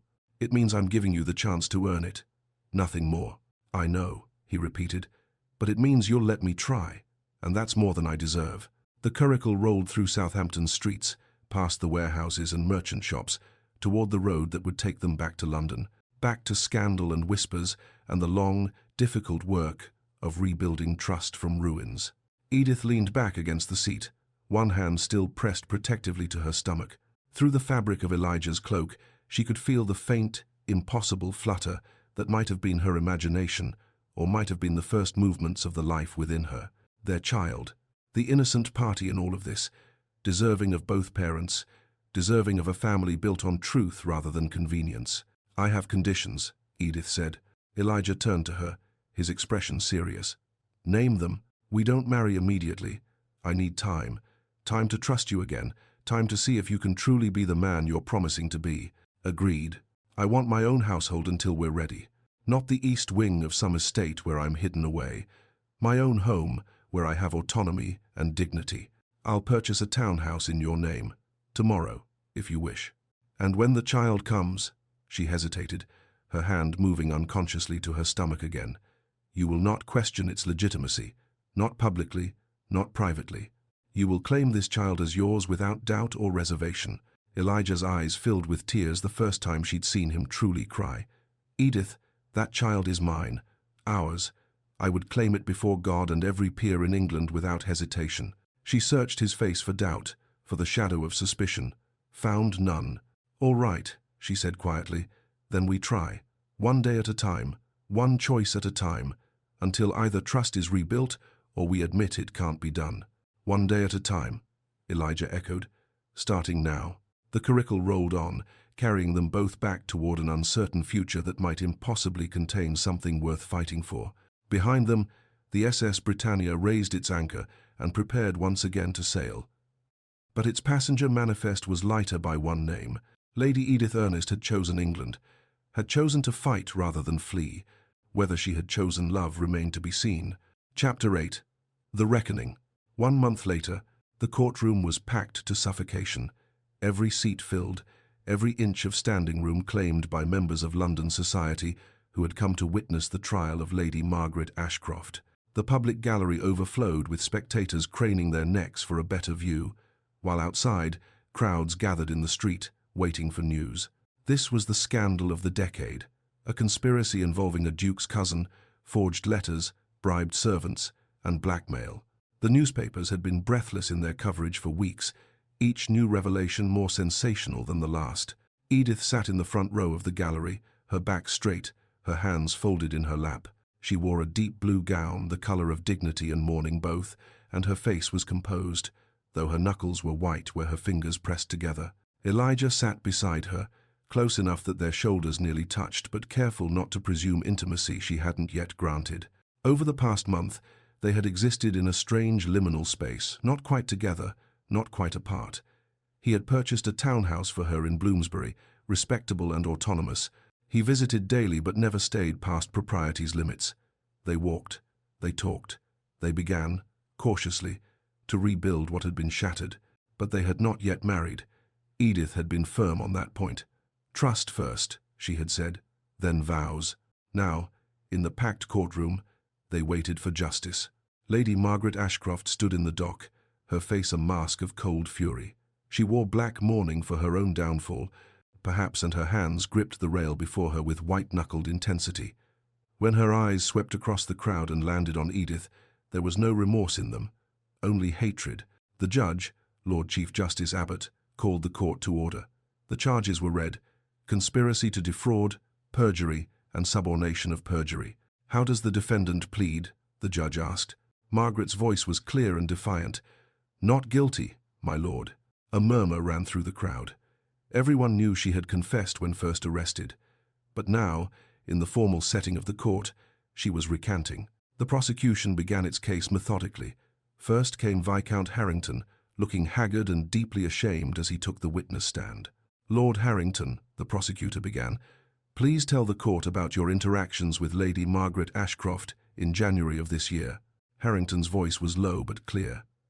"She approached me at a ball. She told me she knew about my affair with Lady Crestwood. She said if I cooperated with her, she would keep my secret. If I didn't," he swallowed hard, "she would ensure Lord Crestwood learned everything." "And what did this cooperation entail?" "Silence. She told me that letters would surface implicating Lady Edith Ernest in an affair with me. I was to say nothing, neither confirm nor deny. She said my silence would be damning enough." "And did you comply?" "To my eternal shame, yes. I remained silent while an innocent woman was destroyed." Harrington's voice cracked. "Lady Margaret fabricated the entire affair. She forged letters, planted evidence, and blackmailed me into complicity." Margaret's lawyer cross-examined aggressively, but Harrington's testimony held. He had written statements, dates, witnesses to some of their conversations. His confession was damning. Next came Clara, the maid. She was pale and trembling, but her testimony was clear. "Lady Margaret paid me £50, Clara said, her voice barely above a whisper. "She gave me a cufflink, said it belonged to Viscount Harrington, and told me to place it in Lady Edith's sitting room, and I was to mention to other servants that I'd seen a gentleman caller at odd hours." "Did you see any such caller?" "No, ma'am, never. Lady Edith was always proper, always accompanied, but I said what Lady Margaret paid me to say, and tears spilled down her cheeks. I'm so sorry. I was desperate. My father was in debt. I thought it was just gossip. I didn't understand it would destroy her. The prosecutor presented the forged letters, along with testimony from the handwriting expert who had examined them. He confirmed what Elijah had discovered. The letters were expert forgeries, but forgeries nonetheless. Tiny inconsistencies in letter formation, unnatural consistency of script, ink that didn't match Edith's usual correspondence.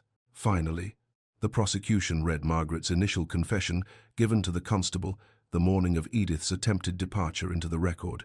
When it was the defense's turn, Margaret took the stand. Her lawyer had advised against it, but she insisted. She wanted her voice heard. Lady Margaret, her lawyer began carefully, please explain to the court your motivations. Margaret turned to face the judge directly, her chin lifted. I did it for my son. Edward is 14 years old. He has been raised his entire life with the understanding that he would inherit the Duchy of Rendale should anything happen to the Duke. It was his birthright, his future, and Lady Edith's engagement threatened that future? The Duke was throwing away the duchy on a nobody. Margaret's voice dripped with contempt. A girl from an impoverished family with nothing to offer but a pretty face. Within a year, she would have produced an heir, and my son, my brilliant, deserving son, would have been cast aside. So you fabricated evidence to prevent the marriage? I protected my son's interests. The Duke had no right to be so reckless with the family legacy. The courtroom erupted in whispers. Even Margaret's lawyer looked pained. The prosecutor stood for cross-examination. Lady Margaret, do you feel any remorse for what your actions did to Lady Edith Ernest? Margaret's eyes found Edith in the gallery. She survived, didn't she? She's sitting right there, about to become a duchess after all. I'd say she's done quite well for herself. She nearly fled to America in exile. Her reputation was destroyed. Her family was disgraced. And you feel no remorse? I feel regret that my plan didn't succeed. Margaret's voice was ice. But remorse for protecting my son? Never. The trial lasted 3 days. The jury deliberated for less than 2 hours. Guilty on all counts. The courtroom exploded in noise. Margaret stood rigid in the dock, her face finally showing a crack in its composure. Her lawyer slumped. Her son, Edward, sitting in the gallery, began to weep. Lord Chief Justice Abbott called for silence. When it finally came, he looked at Margaret with an expression of profound distaste. Lady Margaret Ashcroft, you have been found guilty of conspiracy, fraud, and perjury. You attempted to destroy an innocent woman's life to advance your own ambitions. You bribed servants, blackmailed peers, and forged documents. The sentence of this court is exile to the West Indies for a period of 10 years. Your son, Edward Ashcroft, is hereby stripped of his position in the line of succession to the Duchy of Rendale. Margaret's face went white. My son had nothing to do with this. You cannot punish him for... Your son is not being punished, madam, but neither will he benefit from your crimes. He will remain in England under the guardianship of his paternal uncle. You, however, will sail within the month. The gavel came down. Court is adjourned. As Margaret was led away, still protesting, Edith felt Elijah's hand close gently around hers. She didn't pull away. It's over, he said quietly. No, Edith replied. Now it begins. Elijah stood before the assembled peers, his hands gripping the sides of the lectern. Every seat was filled. Every eye was on him. My lords, he began, his voice carrying through the chamber, I stand before you today not as the Duke of Rendale, but as a man who wronged the woman he loves. A murmur ran through the assembly. This was unprecedented. Dukes did not make public confessions of personal failure. Lady Edith Ernest is innocent of every accusation levelled against her. The evidence was fabricated by my cousin, Lady Margaret Ashcroft, in a conspiracy to prevent our marriage. This has been proven beyond doubt in a court of law. He paused, his gaze sweeping across the chamber. But Lady Margaret's guilt does not absolve mine. When those forged letters arrived, I believed them without question. I chose to protect my reputation over trusting the woman I claimed to love. I dissolved our engagement publicly, without granting her even a single audience, to defend herself. The silence was absolute. I failed her, Elijah continued, his voice rough with emotion. I failed her in every way. A man can fail the person he loves, and I will spend the rest of my life making amends for that failure." He straightened. "Let the record show that Lady Edith Ernest's name is cleared. Let it show that she was the victim of a malicious conspiracy, and that any scandal attached to her name is hereby repudiated by this body and by me personally." The speech was reprinted in every London newspaper the next day. By week's end, Edith's invitations had resumed, not with the tepid politeness of society trying to forget a scandal, but with genuine apologies and acknowledgement of the wrong done to her. Summer came to London, warm and golden. Edith's pregnancy became visible, and with it came a strange social acceptance. A duchess-to-be, carrying the heir to Rendale, was beyond reproach, even if the timing raised eyebrows. Elijah visited her townhouse every day. Sometimes they walked in nearby gardens, her hand resting lightly on his arm. Sometimes they sat in her drawing room and talked for hours about everything and nothing, rebuilding the easy conversation they'd once shared. And every evening, before he left, he would ask permission to speak to their child. The first time, Edith had been startled. "Speak to? May I?" He gestured to her growing belly. She had nodded, uncertain. Elijah had knelt before her chair and placed his hand gently on her stomach. "Hello, little one," he said softly. "I'm your father. I've made many mistakes, but I promise you this. I will spend every day trying to be worthy of you and your mother." It became a ritual. Each evening, he would kneel and talk to their unborn child, reading poetry, telling stories, making promises. And each evening, Edith felt the tight knot of anger in her chest loosen just slightly. One warm evening in August, as they walked through the gardens of Rendale Estate, she had finally agreed to visit. Edith stopped by a rose arbor. "You're trying," she said, not looking at him. "I see that." "I'll never stop trying," Elijah replied. She turned to face him. "I'm not ready to forgive you yet. I don't know if I ever will be, fully. But," she paused, searching for the right words, "I'm ready to marry you. Not because society demands it, or because of the child, but because I want to see if we can build something new from what was broken." Elijah's eyes filled with tears. "That's all I could ever ask for." They married in a small chapel on the Rendale estate, with only immediate family present. No society, no spectacle, no grand performance for London's entertainment. Edith wore a simple cream gown, her pregnant belly visible beneath the empire waist. She wore no veil. "I will not be hidden," she had told Elijah when discussing the ceremony. "Not my face, not my condition, not my truth." "Then I'll marry you in broad daylight before God and everyone," he had replied. When the vicar asked for their vows, they had rejected the traditional words in favor of their own. Elijah spoke first, his voice steady. "I vow to trust you, to believe you, and to never let duty eclipse love again. I vow to be your partner, your equal, and your champion. I vow to earn your trust every day for the rest of our lives." Edith's vows were just as firm. "I vow to hold you accountable, to demand your respect, and to build a life where love is the duty we both serve. I vow to forgive when you stumble, but never to forget what it cost us to reach this moment. And I vow to choose you, every day, as long as you continue to deserve that choice." The sapphire ring commissioned so long ago finally found its home on her finger. They were husband and wife, Duke and Duchess. But more than that, they were two people who had learned that love without trust was hollow, and that trust broken could be rebuilt slowly, painfully, but possible. The labor was long and difficult. Elijah refused to leave, despite the midwife's protests that childbirth was no place for husbands, let alone dukes. "I've failed her before," he said firmly. "I won't fail her now." He held Edith's hand through every contraction, every scream, every moment of agony. And when the baby finally came, squalling and red-faced and perfect, he wept openly. "A daughter," the midwife announced. Elijah looked at Edith, exhausted and radiant, holding their child.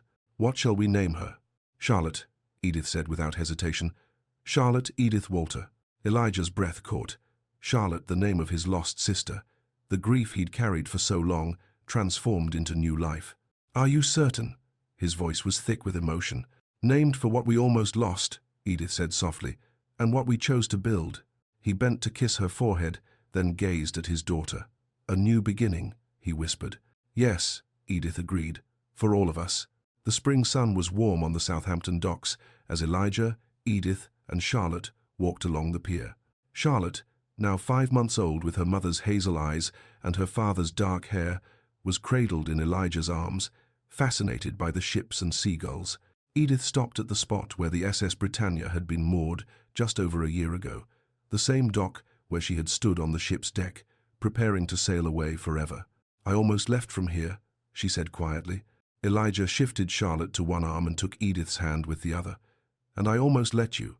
They stood in silence for a moment, watching ships prepare to depart new passengers with their own stories, their own destinations. "Do you regret it?" Edith asked. "The leap? The renunciation? Everything that came after?" Elijah looked at her, his wife, his Duchess, the woman who had demanded he become more than his title. Then he looked at Charlotte, gurgling happily in his arms. "Never," he said. "The Duchy was never truly mine until I chose you, until I learned that titles mean nothing without someone to share them with, someone who sees past the trappings to the man beneath." Edith squeezed his hand. "I'm glad you jumped." "So am I," he smiled. "Though perhaps next time, choose a ship docked a bit closer to shore." She laughed, the first truly carefree laugh he'd heard from her since before the scandal. "There won't be a next time. We're past running now." "Yes," Elijah agreed. "Now we stand together, through whatever comes." Charlotte chose that moment to reach for her mother, and Edith took her, settling the baby against her hip. The three of them stood at the dock's edge, a family forged from scandal and suspicion, broken trust and hard-won redemption. A duke who had learned that love required not just passion, but trust, and that trust, once broken, must be earned back through action, not words. A duchess who had demanded not forgiveness, but change, and who had been brave enough to accept it when it came. And between them, a child born of scandal, but raised in a love that was hard-won and true. A love that had survived doubt, distance, and the cruelty of false accusations. A love that had emerged stronger for having been tested. "Shall we go home?" Elijah asked. Edith looked at him, really looked at him, and saw not the perfect duke she'd once idealized, but the flawed, honest man he'd become. The man who had leaped across impossible gaps for her. The man who read to their daughter every night and still asked Edith's permission before taking her hand. "Yes," she said. "Let's go home." They turned from the docks, walking back toward their carriage. Edith's hand in Elijah's, Charlotte nestled between them, the Southampton harbour at their backs, and their future uncertain but shared stretching before them. Behind them, a ship raised its sails and prepared to depart. But this time, they weren't watching it leave. They were walking away together, toward the life they had chosen, toward home. They say trust, once broken, can never be fully repaired. But Elijah and Edith learned something different. That broken trust, carefully rebuilt with honesty and time, can become stronger than trust that was never tested. Their love was not the fairy tale Edith had once dreamed of. It was something better. It was real, flawed, and hard-won, and it was enough. That's the story of Edith and the Duke, who leaped across impossible gaps, both physical and emotional, to reclaim what he had nearly destroyed. Their tale wasn't about perfect love or flawless heroes. It was about trust shattered and painstakingly rebuilt, about a woman who demanded not forgiveness, but change, and about a man who learned that titles mean nothing without the courage to trust the person you claim to love. If this story moved you, if you felt Edith's pain, Elijah's desperation, or the hope of their hard-won redemption, please let me know by hitting that like button. Your support tells me these stories of complex love and second chances matter to you. And if you're hungry for more tales of scandal, betrayal, and love that refuses to surrender, stories where the heroines don't just forgive, they demand accountability, then subscribe to this channel and ring that notification bell. Because every week, I bring you historical romances that don't shy away from the messy, complicated truth of relationships. Now I want to hear from you in the comments. Did Edith make the right choice returning to Elijah, or should she have sailed to America and built a life without him? Would you have been able to forgive someone who doubted you so completely, even after they proved the accusations false? And here's the big question. Do you think trust, once shattered, can ever truly be rebuilt, or is it forever marked by cracks? Share your thoughts below. I read every single comment, and I love seeing how these stories spark real conversations about love, forgiveness, and what we owe each other in relationships. If you enjoyed this story, you might also love these videos. Over here, the tale of a bride who discovered her groom's terrible secret on their wedding night. And here, The story of a duchess who faked her own death to escape a loveless marriage, only to be found by the husband who never stopped searching. Thank you so much for spending this time with Edith and Elijah. Until next time, remember, the greatest love stories aren't about perfection, they're about people brave enough to fight for each other even after everything falls apart. See you in the next story.